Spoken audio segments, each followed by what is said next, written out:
Today I'm going to show you how to use a bearing puller. We need to replace the bearing in this idler wheel here in the middle of this Sealy pillar drill, and we're going to use this bearing puller to remove this flywheel and then replace the bearing with a nice new one. It's a little bit grumbly at the moment, it's not happy. So let me show you how to use this tool. We are going to attach it, if it can go in the middle or it can go around the outside. For us here, we want to go around the outside of the object and pull it up like this. So we are just going to hook it around the edges like this on all three sides, which can be a little bit fiddly. And then we're just going to wind the tap down into the center. So now it holds itself nicely in the middle. You can see how that's hooked in nice and securely on all the sides there. Now, with the bearing puller situated in the center, it's going to push down on the middle and it's going to lift. The whole pulley is going to come off, and then we can knock the bearing out later. So what we're going to do is use this wrench tool here just to spin the top of the bearing puller, trying to hold the pulley as still as possible.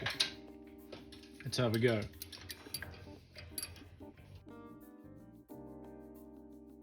Cool, there we go. Obviously it all goes slack, just be careful when it finally finishes. Remove the wrench and remove the bearing puller itself, and now here you have your released bearing. So the bearing we're looking to replace is this one in the middle here. You can kind of see it from the other side.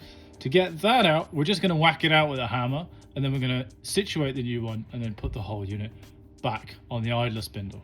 So here is the idler wheel with the bearing still in place. We're going to place it upside down on the back part of the anvil here, nice and solid. We have this piece of wood, this dowel, which is just the right size. It's going to go inside the pulley itself, but it's not going to go through the bearing. So we're going to use this to knock the bearing out the other side. We place that through like this. It's a really snug fit. And then we whack it with a hammer until the bearing falls out.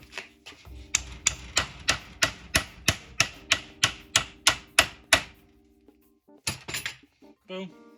And there's your bearing, and there's your wood dowel. Now we're ready to replace it with the new bearing and install it back on the drill.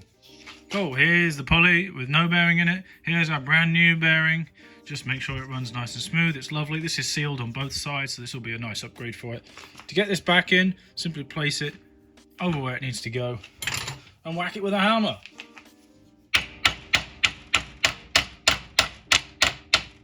When whacking this, go around in a circular pattern, as you'll see. Right, don't whack it all on one side. You'll get it all stuck at the side and you might damage the bearing and ruin it. So try and whack around in a circle to keep the thing kind of level as it goes in.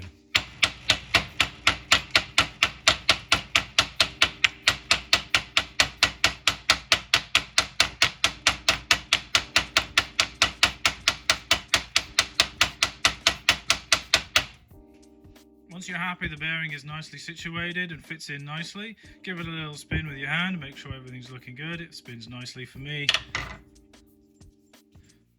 That feels really nice. That feels really good indeed. So now that's back in place, we're ready to put this back on the drill itself. Cool, so now we're back up here. We don't need the bearing puller anymore. It's done its job. And we're simply going to put the pulley back on top of the pillar drill. So just gently rest it in the right place on top and get your hammer and give it a good whack.